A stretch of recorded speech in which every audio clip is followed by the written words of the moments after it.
Greetings one and all. Welcome back to my kitchen here today, where I'm going to be making a really easy recipe for mushroom Duxelles. And as you probably know, mushroom Duxelles is just a way of preparing your mushrooms chopped up, cooked with a bit of flavouring, and they can be a stepping stone to use for a range of recipes. But it's also good just to make them, you can just use them as basically a starter dip thing, and I'll show you how we make them. So the first thing I've got here is I've just got about 500 grams of these, just these white sort of button mushrooms. You can use whatever mushrooms you can get. So that's 500 grams of those. Also managed to get about 150 grams of these oyster mushrooms, and I'm just going to roughly chop them up and throw them in my processor and give them a bit of a chop up. So they're chopped up finely, but we don't want to make a puree out of them. Alrighty, so yeah, in summary, that's about, in the old school, about a pound of mushrooms.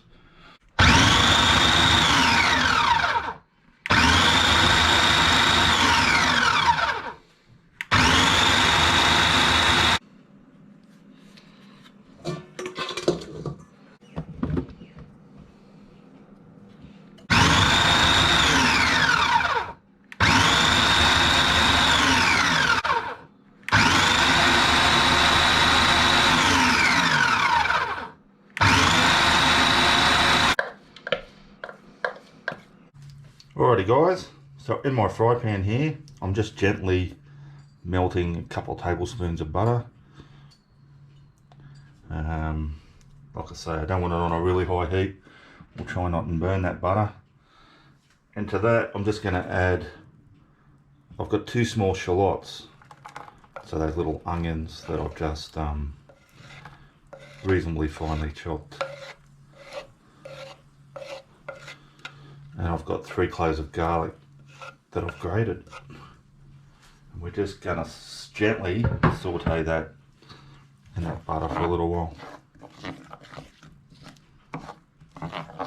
Alrighty, once that those shallots and garlic is sauteing away for a little bit, 1 or 2 minutes, I'm going to take my mushroom mixture here.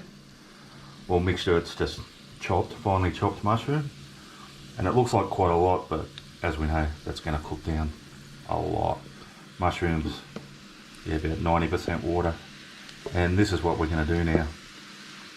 Just try and extract all that moisture out of those mushrooms.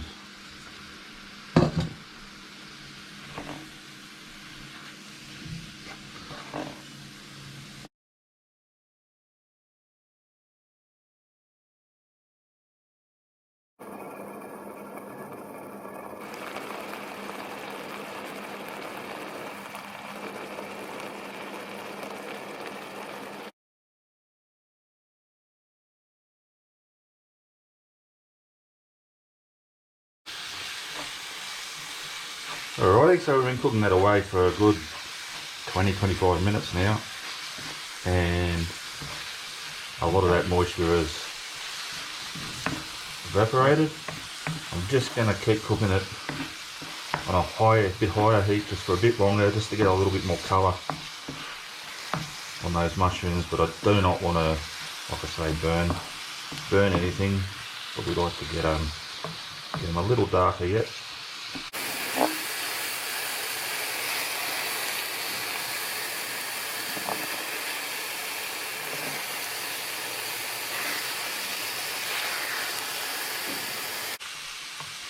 Alright, starting to get a bit of nice colour on it. I'm still going to cook it a bit longer, but at this point I'm going to give it some seasoning.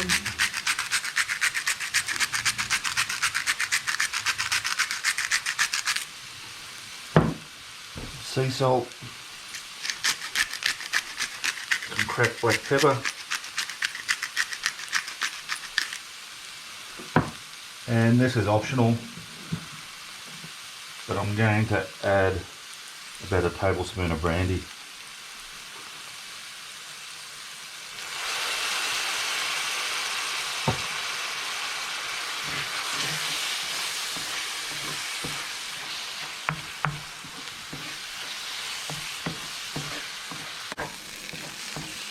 Alrighty guys, I'm generally pretty happy with that. The seasoning's good. It's completely dried out now, and texture's really good. I'm actually going to turn the heat off, but I am going to add a tablespoon of fresh thyme and a tablespoon and a half of creme fraiche into that now.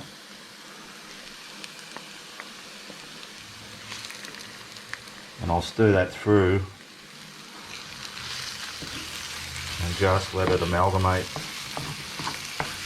with the mushroom while it's cooling down in that pan.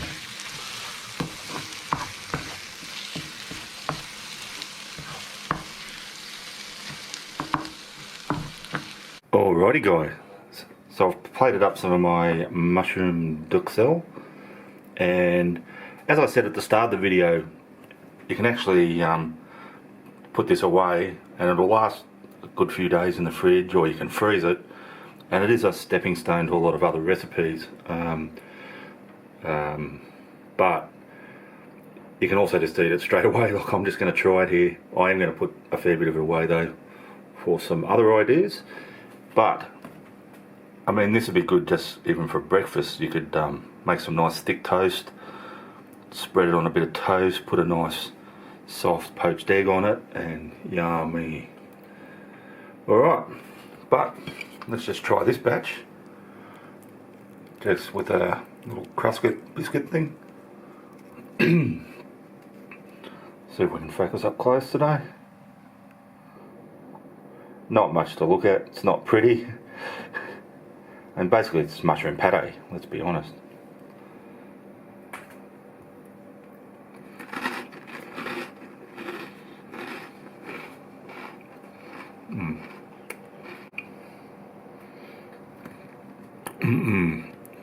Man, if you love mushrooms, you're going to love that, and there's not much more I can say about it. It's really, really yummy.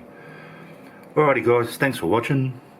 Thanks to everyone who has subscribed to the channel. I really, really appreciate it. If you haven't subscribed yet, can I ask that you hit that subscribe button? That'd be just so good if you could. But if you don't want to, no worries. And I look forward to seeing you all next time.